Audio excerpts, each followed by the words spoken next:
এই বইটার দাম 80 টাকা দিয়ে আমি কিনছি, বইটা কিনবেন, কিনে এই যে 2টা পাতা আছে শরীফ শরীফা, ছিঁড়বেন। শরীফার গল্প নামে যে গল্প উল্লেখ করা হয়েছে এই বইয়ে, এটা হলো এই বছরের সবচেয়ে জঘন্য কর্মগুলোর মধ্যে থেকে একটা। আমাদের সমাজে কিছু অসভ্য লোক আছে, এই অসভ্য লোক কিছু নোংরা কিসিমের মানুষ আছে। এই নোংরা কিসিমের মানুষরা এই দেশে সাংবিধানিকভাবে এখনো অবৈধ জিনিসটাকে বৈধ করার জন্য পায়তারা করছে।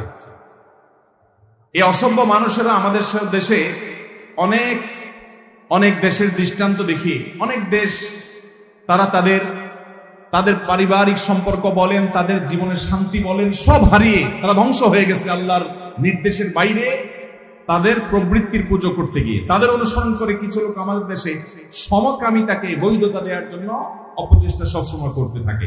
আমাদের সন্তানদের কাছে সমকামিতাকে একটা স্বাভাবিক বিষয় বানানোর চেষ্টা করে। তাহলে ক্লাস 6-7 এর বইয়ে এই গল্প আনার কি প্রসঙ্গ আছে, কি বিষয় আছে, শিক্ষার সাথে কি সম্পর্ক আছে? আর জিনিস খুঁজে পাওয়া নাই যে শরীফার গল্প জিনিসটা কি আপনারা অনেকে জানেন না হয়তো। শরীফার গল্প বলতে বোঝানো হচ্ছে যে এই বইয়ে লেখা আছে যে একটা লোক, সে এক সময় তার নাম ছিল শরীফ, সে ছেলে ছিল এবং মাথা থেকে পা পর্যন্ত তার শরীরের সমস্ত অঙ্গ প্রত্যঙ্গ অবকাঠামো সবগুলো পুরুষের। সে হঠাৎ করে নিজেকে মনে হচ্ছে যে আমি মহিলা। এটা শুধু তার মনের একটা ব্যাপার, তার মনে হলো, তার এই মানসিক রোগ দেখা দিল, সমস্যা দেখা দিল, সে নিজেকে মহিলা মনে করলো। এরপর থেকে সে নিজের নাম পাল্টায় রাখলো শরীফা। আসলে সে পুরুষ, এখন সে মহিলা সেজে গেছে। এটাকে বলা হয় ট্রান্সজেন্ডার, লিঙ্গ পরিবর্তন করা। আল্লাহ তাআলা তাকে যেই লিঙ্গে তৈরি করেছেন সে ওই লিঙ্গেই আছে, কিন্তু তার মনে হচ্ছে অন্য লিঙ্গ, সেই জন্য অন্য লিঙ্গ হয়ে গেছে। ঢাকা ইউনিভার্সিটিতে অলরেডি এটার জন্য আলাদা বিভাগ চালু করা হয়েছে, কোটা চালু করা হয়েছে, আলাদা বিভাগ চালু করা হয়েছে এই ট্রান্সজেন্ডার।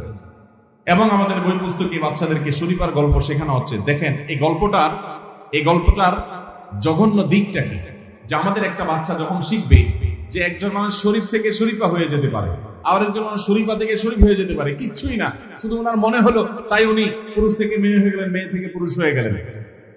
এটা নাকি তার স্বাধীনতা।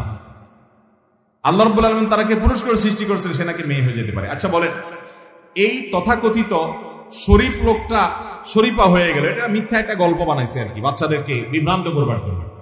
এই শরীফা সে যখন বিয়ে করতে যাবে, যেহেতু সে মেয়ে হয়ে গেছে, এখন বিয়ে করতে গেলে একটা ছেলেকে বিয়ে করবে, তাই না? আর এই লোকটা আসলে আদতে মাথা থেকে পা পর্যন্ত গায়ে গতরে অবকাঠামো সব দিক থেকে শারীরিকভাবে সে কি একজন পুরুষ। তাহলে এখন শরীফা নাম ধারণ করে সে ট্রান্সজেন্ডার করে মহিলা সাজলো, এখন সে বিয়ে করলে কাকে বিয়ে করবে? মহিলা যেহেতু সাজছে একজন পুরুষকে বিয়ে করবে, তাহলে আগে তো সে পুরুষ ছিলই, এখন আরেকটা পুরুষকে বিয়ে করলো, কি হলো? সমকামী। কিভাবে আমাদের সন্তানদের ব্রেইন নষ্ট করা হচ্ছে। কিন্তু একটা মজার ব্যাপার আছে। মজার ব্যাপারটা কি জানেন? মজার ব্যাপারটা হলো, কোন একটা ফেসবুক পেজে দেখলাম আল্লাহর কোন এক বান্দা এই তথ্যটা দিয়েছেন, ভালো লাগলো, জানার মতো শেখার মতো একটা পয়েন্ট তিনি এখান থেকে বের করে আনলেন। তিনি বললেন, এই গল্প যারা লিখছে, দেখেন যারা ধর্ম বিদ্বেষী, এই নিকৃষ্ট টাইপের মানুষ হয়, এই মানুষগুলো, এই ধর্ম বিদ্বেষী সেকুলার এই মানুষগুলো, তারা সবসময় বলে এবং জাহির করে, প্রকাশ করে, প্রচার করে যে মহিলারা ঘরে থাকবে কেন, তারাও বাহির থাকবে, সবাই সমান। আল্লাহ তাআলা সৃষ্টি করেছেন মহিলাদেরকে একরকম, পুরুষদেরকে আরেক রকম, অনেক কিছু পার্থক্য আল্লাহ তাআলা রেখেছেন। হ্যাঁ, অনেক দিক থেকে সমান, অনেক দিক থেকে আল্লাহ তাআলা পার্থক্য ব্যবধান রেখেছেন, কোনো কোনো দিক থেকে আবার মেয়েদেরকে আগায় রেখেছেন। এটা আল্লাহ তাআলার বিচার। আল্লাহ তাআলা তার চাইতে ভালো বোঝেন এমন কোনো মানুষ পৃথিবীতে তার সৃষ্টি প্রত্যেকের স্রষ্টার মতো বুঝবে। মুশকিল হলো যারা মনে করে যে না মহিলারা ঘরে থাকবে কেন, তাদের তো বাইরে থাকা উচিত। এই গল্পে, শরীফার গল্পে লেখা হচ্ছে যে যখন থেকে সে নিজেকে মেয়ে ভাবতে শুরু করলো, শরীফ নাম, সে লোকটা যখন নিজেকে মেয়ে ভাবতে শুরু করলো, অর্থাৎ সে মেয়ে হয়ে গেল, তখন থেকে তারা বাহিরের শক্ত কাজ করতে ভালো লাগে না, মায়ের সাথে ঘরের কাজ করতে ভালো লাগে, তার দোয়া পালা ইত্যাদি এগুলা করতে ভালো লাগে। এই কথার মাধ্যমে তারা প্রমাণ করলো যে কোনো মানুষ যদি মহিলা হয়, নারী হয়, তাহলে প্রকৃতিগতভাবে ঘরোয়া কাজের প্রতি তার টান থাকে, রান্না বাড়া, ঘর গোছানো। আল্লাহ তাআলা এইভাবেই সৃষ্টি করেছেন, তোমরা এটাকে উল্টে দিতে চেয়েছ, তোমরা নিজেরাই এই গল্পের মাধ্যমে স্বীকার করলা। যখন মানুষ নারী হিসাবে তার প্রকৃতিগতভাবে মূলগতভাবে সে নারী থাকে, তো নারী সুলভ মানসিকতা বাই ডিফল্ট সৃষ্টিগতভাবে প্রকৃতিগতভাবে সে বাসা বাড়িতে থাকতে এখানকার কাজকাম করতেই পছন্দ করে। তোমরা বরং সেটাকে উল্টা দিয়ে দিতে চাচ্ছ। তোমাদের গল্পই তোমাদের বিরুদ্ধে আজকে সাক্ষ্য দিচ্ছে। নির্মলেন্দু গুণ নামে একজন কবি আছেন, আপনারা ওনার কবিতা লেখা অনেকেই পড়েন বা পড়েছেন। ওনার একটা কবিতা আছে, এই কবিতাটা আমি একবার না বহুবার পড়েছি। ওনার এই কবিতাটার নাম হলো তোমার চোখ এত লাল কেন। এই কবিতায় তিনি লিখেছেন, আমাকে ভালোবাসতেই হবে এমন কোনো কথা নাই, কিন্তু একজন মানুষ তো দরকার যে আমাকে এসে ভেতর থেকে দরজাটা খুলে দিবে। আমাকে হাত পাখা দিয়ে বাতাস করার দরকার নাই, আজকাল ফ্যান আছে, কিন্তু কেউ একজন তো আমাকে জিজ্ঞেস করবে যে আপনার আরেকটা মরিচ লাগবে কিনা, বা আপনার পানি লাগবে কিনা, এটা লাগবে কিনা, ওইটা লাগবে কিনা, এরকম একটা লোক আমার দরকার। দেখেন, নির্মলেন্দু গুণের মতো একজন কবি, যিনি কোনো ইসলামী বিশ্বাস আকীদা লালন করেন, পছন্দ করেন এমন মানুষ না।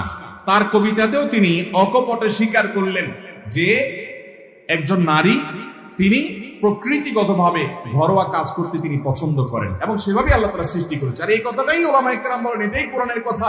আল্লাহ কোরআনে বলেছেন, ওয়াকারনা ফি বুয়ুতিকুন্না, হে নারীরা তোমরা বাসায় অবস্থান করো, বাহিরে যাবে প্রয়োজনে, কিন্তু তোমাদের কাজের জায়গা ভেতর। একটা সংসারের শান্তির জন্য স্বরাষ্ট্র ঘরের ভেতরের দিকটা নারী দেখবেন আর বাইরের দিকটা পুরুষ দেখবেন, তখন ঘরে শান্তি আসবে। এই কথাই তো কোরআন বলেছে, কিন্তু তোমরা সেটাকে উল্টে দিতে চাচ্ছ। তোমাদের কবিতা, তোমাদের গল্প থেকেই তোমাদের বিরুদ্ধে সাক্ষী বের হয়ে আসছে। আল্লাহ তাআলা আমাদেরকে এই সমস্ত ষড়যন্ত্র থেকে বেঁচে থাকার তৌফিক দান করুন। তো এই সমস্ত তথাকথিত শরীফ আর গল্পের নামে সমকামিতা যে শেখানো হয়, এগুলো থেকে বাঁচাবার জন্য আমাদের সন্তানদেরকে বাসাবাড়ি থেকে সাবধান করতে হবে। আপনি অভিভাবক, আপনাকে জানতে হবে স্কুল কলেজে আপনার সন্তানকে কি পড়া হচ্ছে, শিক্ষার নামে কি দেয়া হচ্ছে। শিক্ষার নামে যদি কুশিক্ষা দেয়া হয়, আমার সন্তানকে নাস্তিক বানানোর পায়তারা করা হয়, তাহলে এরকম শিক্ষার চাইতে মূর্খ থাকা ভালো। তারপরেও আমাদের সন্তানরা স্কুলে গিয়ে যাতে বিপদগামী না হয়, আমি আশা করব যে সমস্ত ফালতু বিষয় আসলে সরকার হস্তক্ষেপ নিয়ে খুব দ্রুততার সাথে এগুলো পরিবর্তন করে ফেলবে। এটা দেশের সমস্ত উলামায়ে কেরামেরই আশাবাদ। কারণ এই বিশ্বাস, এই সমস্ত ফালতু জিনিসের বিশ্বাস আকীদা দেশে মুসলমান হিন্দু কেউ লালন করে না। এগুলোকে চাপায় দেওয়া, অপ্রাসঙ্গিক অবান্তরভাবে পোলাপানের মাথা নষ্ট করে পোলাপানকে সমকামিতার দিকে নেওয়ার অপচেষ্টার নামান্তর। এই জন্য অভিভাবকরা বাসা থেকে সাবধানতা